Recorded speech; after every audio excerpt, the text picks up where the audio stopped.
Hati Qin Yichen disegarkan. Ya, jika 3 atau 5 kaisar ilahi membuka wajah mereka, hanya untuk mencuri jarahan lebih dari 10.000 dewa dan setan dari mereka, mereka pasti akan membunuh mereka.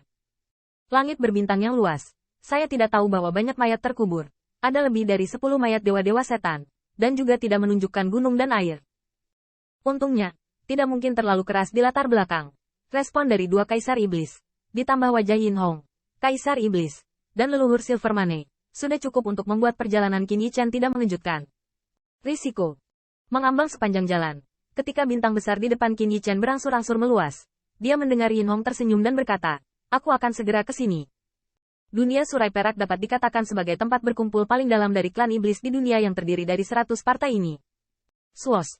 Kapal ilahi melintasi langit berbintang dan terbang langsung ke bintang utama Surai Perak. Qin Yichen bisa melihat stasiun klan setan yang sangat liar.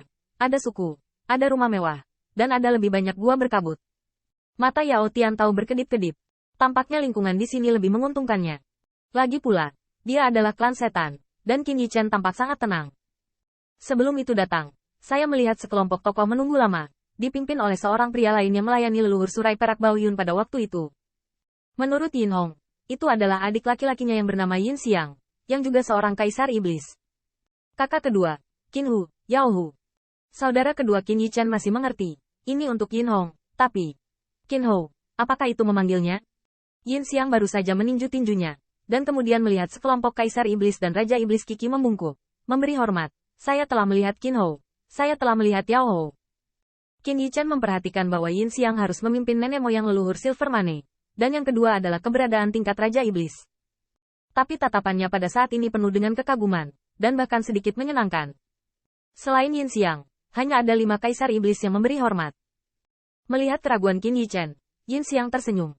Qin Hu tidak tahu bahwa ayahnya sudah bersiap untuk memberi penghormatan kepada 2 kaisar di aula wajib perak. Hu, itu adalah judul status. Bahkan, di bawah kepemimpinan banyak kaisar iblis, ada juga dewa seperti ini. Tetapi mereka semua adalah pangeran.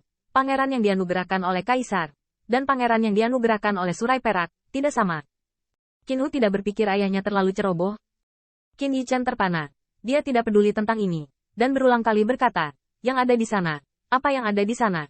Terima kasih leluhur dan semua orang karena merawat saya. Saya hanya bisa melarikan diri dari tangan para dewa dan setan. Oh, Qin Hu, Yao Hu, tolong ikuti aku. Selama pidatonya, Yin Xiang memimpin jalan dan membawa Qin Yichen ke balai jalan Yin Mandao. Sepanjang jalan, Yin Xiang memperkenalkan bahwa mereka memiliki total 3 saudara laki-laki. Ia adalah yang termuda, diikuti oleh Yin Hong, dan seorang kakak lelaki lainnya diam, tidak dapat memberi selamat kepada mereka.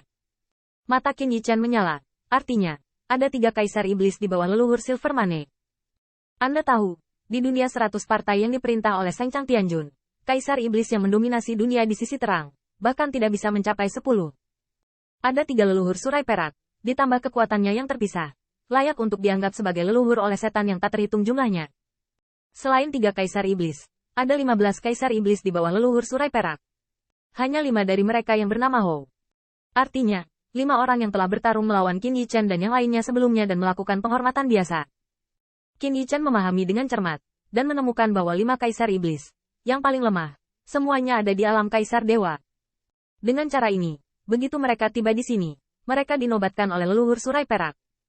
Lagi pula, mereka masih muda, dan ranahnya tidak tinggi.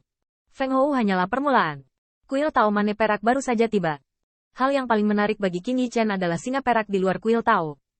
Singa perak memiliki 6 kepala panjang. Yang mengejutkan Qin Yichen adalah bahwa tidak peduli dari sudut mana dia memandang, dia merasa seolah-olah dia diabaikan oleh singa perak. Cukup beralasan bahwa istana harus dibangun di atas patung, dengan dekorasi seperti undakan. Tetapi istana perak Mane Dao lebih rendah dari patung ini.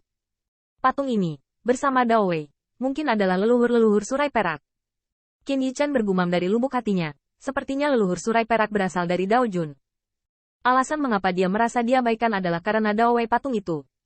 Tentu saja, Qin Yichen tidak mengerti etiket untuk mendesak Dao Wei, dan ia bersaing dengan leluhur-leluhur Surai Perak yang telah bertengkar dengan Seng Chang Tianjun. Alasan mengapa aula utama lebih rendah dari patung itu mungkin karena leluhur Surai Perak sengaja melakukannya.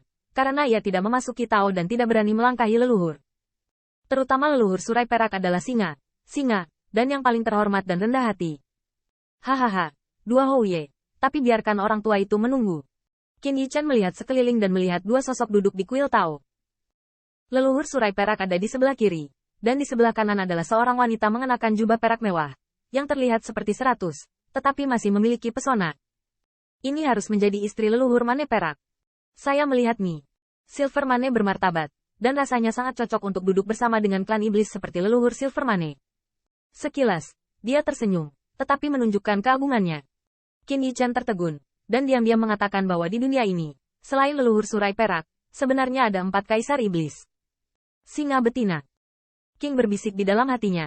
Qin Yichan memiliki wajah penuh hormat di wajahnya. Hormat ini memiliki 3 poin untuk menjadi tamu, tetapi 7 poin dari hatinya. Yichan bertemu leluhur, Nyonya. Yao Tian bertemu leluhur dan istrinya. Qin Yichan dan Yao Tian mengambil langkah maju dan melakukan upaya bersama.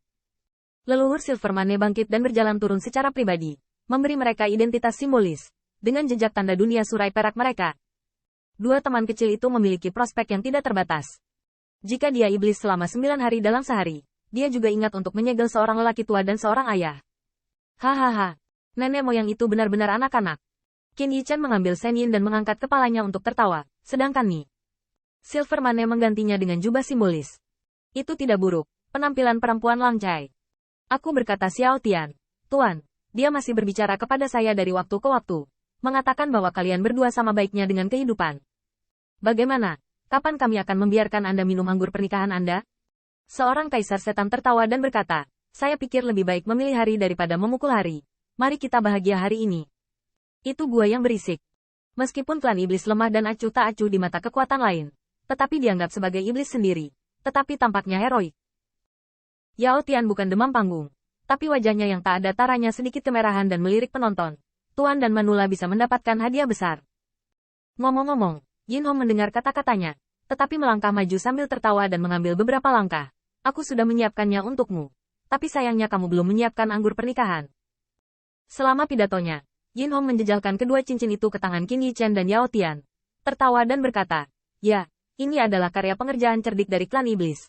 Mengatakan bahwa tidak pernah ada pemisahan. Dan cinta lebih kuat daripada jin.